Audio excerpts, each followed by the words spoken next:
অব্যবস্থাপনার সংস্কারের অভাবে বেহাল দশায় রাজবাড়ী সরকারি হাঁস মুরগির খামার। প্রায় এক যুগেরও বেশি সময় ধরে বন্ধ রয়েছে হাঁস মুরগি উৎপাদন।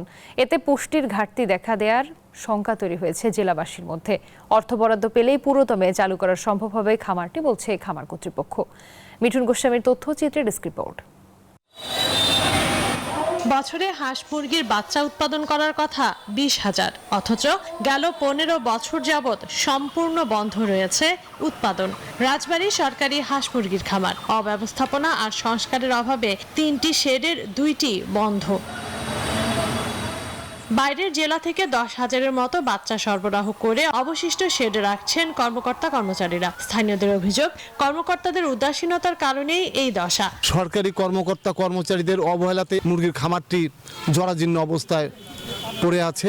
Double million offer Walton fridge কিনে পেতে পারেন 20 লক্ষ টাকা, রয়েছে কোটি কোটি টাকার নিশ্চিত উপহার। সরকারি যে কর্মকর্তাদের যে একটা যে উদাসীনতা, এই শেডগুলো দেখলে বোঝা যায়, কারণ একবারে ভুতুরে পরিবেশ। ভেঙে গেছে শেড মেড, ওই গাড়ি খেন বেঁচে নাই, মুরগি নাই। আর প্রাণী সম্পদ অধিদপ্তর বলছে জনবল সংকট থাকায় বন্ধ রয়েছে উৎপাদন। জনবল ফুলফিল থাকলে এটা হয়তো সম্ভব হতে পারত, কিংবা আরো অতিরিক্ত হতে পারত। অর্থ বরাদ্দ পেলেই খামারটি সম্পূর্ণরূপে চালু করা হবে, বলছে খামার কর্তৃপক্ষ।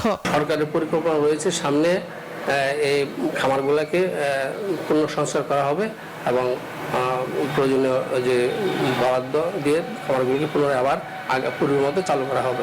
1988 সালে রাজবাড়ী জেলা সদরের প্রাণকেন্দ্রে 2 একর 88% জমির ওপর সরকারি উদ্যোগে গড়ে ওঠে সরকারি হাঁস মুরগির এই খামার।